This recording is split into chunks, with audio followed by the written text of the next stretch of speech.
조조. 이름만 들어도 정말 여러 가지 이미지가 떠오르죠. 어떤 사람에겐 잔인한 악당, 또 어떤 사람에겐 혼란의 시대를 끝낸 위대한 경영자. 과연 그의 진짜 모습은 무엇이었을까요? 우리가 흔히 아는 조조는 두 가지 버전이 있습니다. 하나는 소설 삼국지 연애가 그려낸 잔인하고 교활한 간웅의 모습이고요. 다른 하나는 실제 역사 기록에 나오는 이 혼란한 시대를 경영해낸 탁월한 정치가의 모습이죠. 이 둘 중 대체 어느 쪽이 진짜 조조에 가까울까요? 근데 이 완전히 다른 두 얼굴을 이해하려면요. 핵심은 조조의 성격이 아니에요. 그가 세상을 바라보고 움직였던 뭐랄까 운영 시스템 자체를 들여다봐야 합니다. 바로 이 운영 시스템의 중심에 그의 모든 성공을 꿰뚫는 단 하나의 철학이 있었습니다. 바로 승리의 철학이죠. 그게 뭐냐? 바로 선승구전입니다. 한자 그대로 먼저 이겨놓고 그 다음에 싸운다는 뜻이에요. 이게 그냥 뭐 준비를 잘해라 이런 격언 수준이 아니고요. 훨씬 더 깊은 아예 승리를 설계하는 방법에 대한 이야기입니다. 그러니까 조조한테 이건 그냥 마음가짐의 문제가 아니었던 거예요. 아, 이겨야지 이게 아니라 승리를 운에 맡기는 게 아니라 필연적인 결과로 만들어버리는 하나의 설계 철학이었던 겁니다. 자, 그럼 대체 어떻게 그렇게 필연적인 승리를 설계할 수 있었을까요? 조조는요, 이 세 가지 핵심 기둥 위에 승리를 쌓아 올렸습니다. 이 그림이 그의 방법을 정말 잘 보여주는데요. 그러니까 진짜 싸움이 시작되기도 전에 먼저 전략에서 이겨놓고 그 다음엔 인재를 모으는 싸움에서 이기고 마지막으로 이 모든 걸 뒷받침하는 시스템 싸움에서 이기는 거였죠. 자, 첫 번째 기둥 전략부터 한번 볼까요? 조조는 손자병법을 그냥 읽고 끝낸 게 아니에요. 이걸 비용과 효율이라는 아주 현실적인 경영의 언어로 바꿔버렸습니다.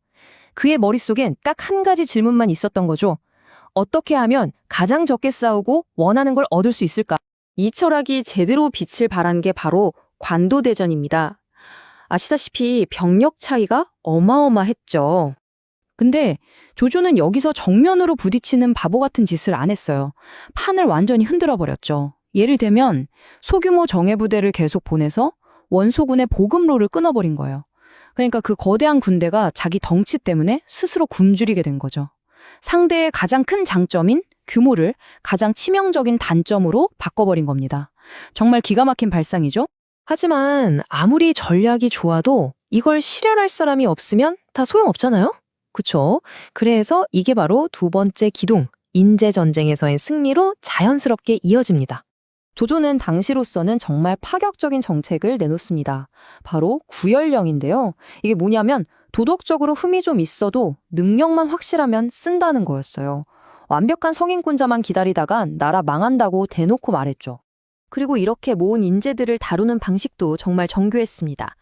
칭찬은 모두가 보는 앞에서 공개적으로 해서 동기부여도 하고 우리가 뭘 중요하게 생각하는지 보여주는 문화적인 신호로 썼고요. 질책은 따로 불러서 사적으로 했습니다. 자존심은 지켜주면서 신라를 쌓는 거죠. 이거 현대 경영학에서도 굉장히 중요하게 다루는 부분이잖아요. 자, 이제 최고의 전략도 있고 최고의 인재들도 모였습니다. 그럼 된 거 아니냐고요? 아니요. 아직 핵심이 남았습니다. 이 모든 게 계속 돌아가게 만들려면, 즉 지속 가능한 승리를 하려면 이기는 시스템 자체가 필요했던 거죠. 판을 잘 깔아야 한다는 겁니다. 조조는 이 시스템을 크게 세 가지로 완성했습니다. 첫째, 둔전제. 이걸로 군령미 곡정을 없앴어요. 경제적인 기반, 그러니까 안정적인 보급망을 만든 거죠. 둘째, 정통성. 황제를 자기 편으로 두면서 정치적으로 유리한 고지를 점령했고요. 마지막으로 법치. 아주 엄격한 규칙을 세우고 심지어 자기 자신한테도 예외를 두지 않았습니다. 이걸로 조직의 기강을 꽉 잡았던 거죠. 하지만 이 이기는 것에 대한 집요한 집중은 아주 어둡고 때로는 끔찍한 대가를 만들어냈습니다. 특히 서주 대학살 같은 사건은 그의 잔혹함을 빼놓고 조조를 이야기할 수 없게 만듭니다. 이걸 그냥 나쁜 짓 했다고 넘어가면 안 돼요. 왜냐하면 이게 바로 그의 리더십 철학, 즉 효율과 결과가 인간성과 윤리를 완전히 짓밟았을 때 어떤 비극이 생기는지를 보여주는 가장 중요한 증거이기 때문입니다. 자, 그럼 이런 질문이 나올 수밖에 없죠. 그래서 우리가 조조처럼 되어야 하나요? 여기서 우리가 얻어야 할 진짜 교훈은 조조를 무작정 따라하자는 게 절대 아닙니다. 오히려 그의 리더십은 강력한 경고 메시지를 던져요. 승리는 얻었지만 그 과정에서 사람들의 마음을 잃을 수 있다는 것.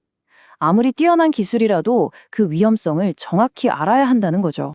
그럼 1800년도 더 된 이 철학에서 지금을 사는 우리는 뭘 배울 수 있을까요? 핵심만 딱 4가지로 요약해 볼게요. 첫째, 진짜 승부는요, 본 게임이 아니라 그 전에 이미 끝난다는 것. 둘째, 전쟁에서 이기려면 먼저 경제전쟁, 즉 보급 싸움에서 이겨야 한다는 것. 셋째, 훌륭한 인재가 떠나고 싶지 않은 구조를 만들어야 한다는 것. 마지막으로 리더가 할 일은 윽박지르는 게 아니라 이길 수밖에 없는 판을 설계하는 사람이라는 점입니다. 그리고 이 모든 것을 관통하는 가장 중요한 교훈이 있습니다. 그의 성공과 실패 모두에서 우리가 배워야 할 점이죠. 정말로 강한 시스템은요, 그 안에 사람들이 그저 버티는 게 아니라 성장하고 번성할 수 있는 시스템이라는 겁니다.